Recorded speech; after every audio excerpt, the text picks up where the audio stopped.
বিয়ের পর ছেলেদের একটা কমন ডায়লগ, বিয়ে করে নাকি তাদের জীবন অশান্তিতে ভরে গেছে। আচ্ছা আমি বলি, কিভাবে অশান্তিতে ভরে গেল তাদের জীবন? সকালবেলা ঘুম থেকে উঠেই তারা নাস্তা রেডি পায়, দুপুরবেলা কি খাবে না খাবে সেটাও বাসা থেকে বউ যত্ন করে বেঁধে দেয়।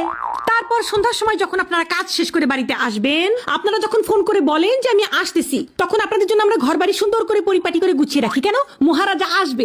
তারপর আপনি রাতে কি খাবেন না খাবেন সেটা জিজ্ঞাসা করে টাটকা টাটকা রাতের খাবার আপনাকে আমরা রেডি করে দিয়ে দিই। তারপর রাতের বেলা আপনি ঘুমাতে যাবেন, আপনার যে বিছানাটা সুন্দর করে বিছানা ঝাড়ু দিয়ে পরিষ্কার করে একেবারে গুছিয়ে আপনাকে ঘুমানোর জন্য রেডি করে দেয় কে? দেয় এই বউরাই দেয় আপনাদেরকে। জীবন অশান্তিতে ভরে যায় না? কার জীবন অশান্তিতে ভরে যায়? তারপর বিয়ের কিছুদিন যেতে না যেতেই দিয়ে দেন পেটে একটা বাচ্চা। এই বাচ্চাটা নিয়ে আমাদের কত কষ্ট হয় আপনারা জানেন? সেই বাচ্চা পেটের মধ্যে 9 মাস কে পালে? আপনি পালেন?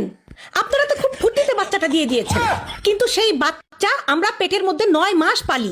পেলে সেই বাচ্চাটাকে ছোট থেকে বড় করি আমরা, গু সাফ করি আমরা, গু মদ সবকিছু পরিষ্কার করে বাচ্চাটাকে তিলি তিলি বড় করি, খাওয়াই, স্কুলে নিয়ে যাই, পড়াই। তারপরে কিছুদিন যেতে না যেতেই পরিবারের সবাই মিলে, বৌমা একটা বাচ্চার কোনো ভরসা আছে, আরেকটা বাচ্চা নাও।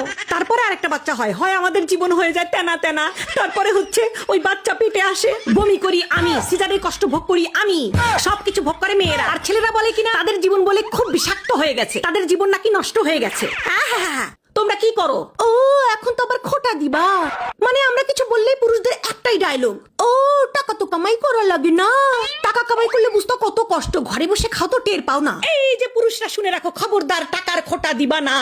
আমরা মেয়েরা যদি চাই, এখন ফোনের যুগ, অনলাইনের যুগ, আমরা মেয়েরা যদি চাই তোমাদের মতো ডাক্তার, ইঞ্জিনিয়ার, ব্যারিস্টার হওয়া লাগবে না, কোম্পানিতে কাজ করা লাগবে না। আমরা ঘরে বসে, এই যে ঘরে বসেই এই রান্না দিয়ে আমরা ইউটিউব, ফেসবুক থেকে লক্ষ লক্ষ টাকা চাইলেই কামাই করতে পারি।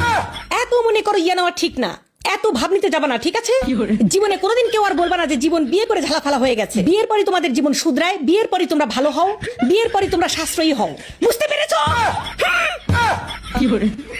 বেশি তেড়িবেড়ি করলে কি করবো জানো? রান্নাঘরে কিন্তু অনেক কিছু থাকে মেয়েদের অস্ত্র। হ্যাঁ, মাথার ব্রেনে মাথার খুঁজি একদম চাগায় দেবো।